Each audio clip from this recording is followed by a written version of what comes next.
Onde o presidente Lula mais perdeu apoio foi entre o público evangélico.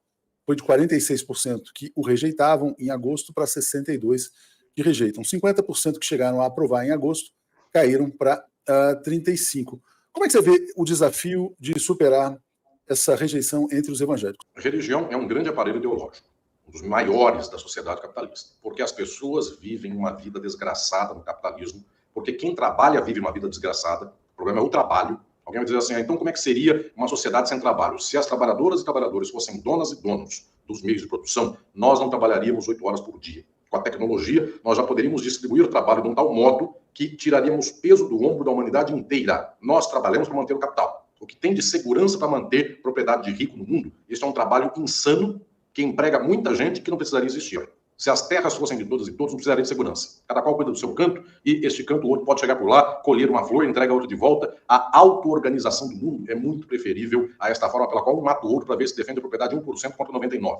Então, efetivamente, a nossa sociedade é uma sociedade de gente que sofre. Trabalhar é sofrer. Alguém dirá assim, mas o meu emprego, eu trabalho numa empresa pós-moderna que tem um puff onde eu sento meia hora por dia e faço alongamento. É trabalho, é exploração. Trabalho vem de tripalium, do latim, que é cortar em pedaços, é puxar e fragmentar o corpo de alguém. Então, efetivamente, é um instrumento de tortura. Efetivamente, essa sociedade não dá alegria para ninguém. E, por causa disso, a religião é um aparelho ideológico decisivo, porque a escola e a universidade preparam para o trabalho.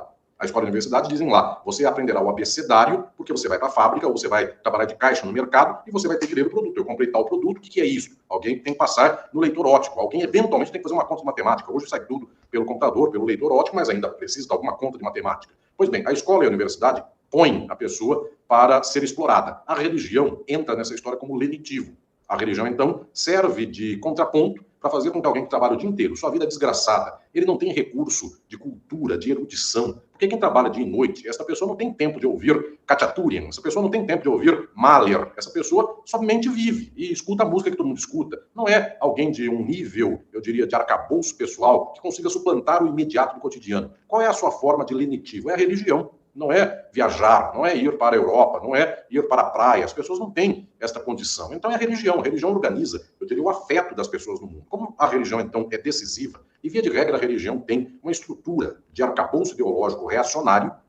Então, a estrutura é reacionária das religiões e algumas ainda conseguem a proeza de ser mais reacionárias do que outras, sempre historicamente por uma demarcação de religiões mais reacionárias do que outras. As mais reacionárias ganham mais proeminência conforme o capitalismo vai avançando. Então, existem religiões, efetivamente, muito aderentes ao capitalismo, muito aderentes à prática e à ideologia do capitalismo. Existem outras religiões que são aderentes, mas não tanto. Historicamente, inclusive, a Igreja Católica, que era altamente aderente ao capitalismo, ela teve espasmos de não aderência, com a teologia da libertação.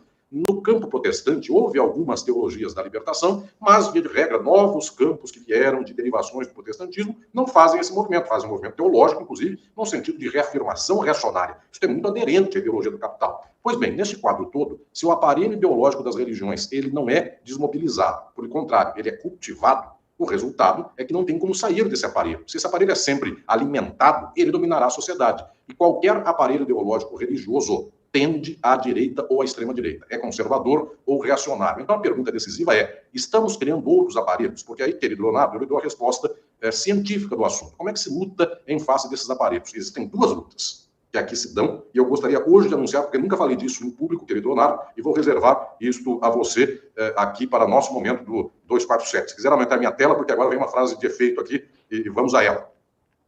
O que quero aqui dizer é que existem dois meios de lutarmos numa situação na qual as religiões consolidam ideologicamente o povo para a extrema-direita. E não é um ou outro, é um e outro dos enfrentamentos. Os dois podem ser feitos ao mesmo tempo. Um dos enfrentamentos é diretamente no âmbito religioso. É chegada a hora de juntarmos aquelas e aqueles que têm ambiência religiosa para que elas e eles possam fazer um momento histórico de uma teologia da libertação das religiões que dominam hoje o cenário ideológico do Brasil.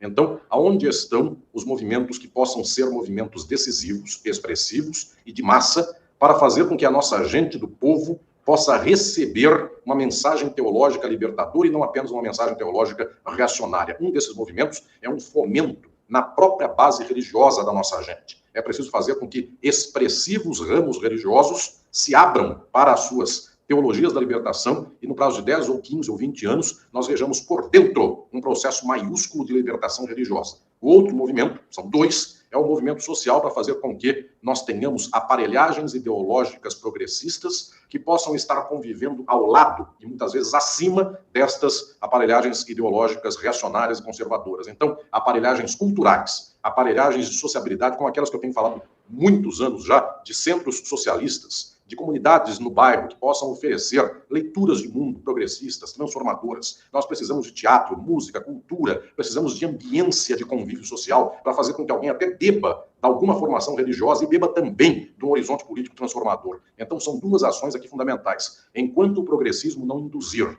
uma teologia da libertação na ambiência religiosa já dada no Brasil, nós não movemos esse quadro. E enquanto nós não fizermos um processo muito rápido, de 1 ou 2 anos, para fazer como em Bogotá ou Medellín, na Colômbia, em todo o bairro periférico de Bogotá ou Medellín, há uma biblioteca extraordinária, linda, de arquitetura magnífica, com mobiliário magnífico, com instrumentos espetaculares. As pessoas têm prazer em estar por lá. Se em 2 anos não houver uma biblioteca, teatro, centro comunitário, cultural em cada bairro periférico do Brasil, no investimento enorme de dinheiro do governo federal, que inclusive, a bem da verdade, incentivará pequenas construtoras a construir sua biblioteca do bairro. Isso dinamizará a economia, chamará arquitetas e arquitetos para fazer projetos magníficos, etc. e tal. Enquanto isso não acontecer, enquanto não houver Instituto Federal em cada grande bairro periférico do Brasil, enquanto não houver universidade pública em cada bairro periférico do Brasil, enquanto não houver bons teatros progressistas em cada canto do Brasil, nós somos reféns dessa mesma máquina de dominação e reacionarismo e nós não saímos do lugar. Então faltam 2 anos e pouco para termos uma biblioteca em cada bairro, um teatro em cada bairro, um Instituto Federal em cada cidade média do Brasil e nas grandes, muitos institutos federais e boas universidades públicas por todo canto. Temos 2 anos e meio para isso,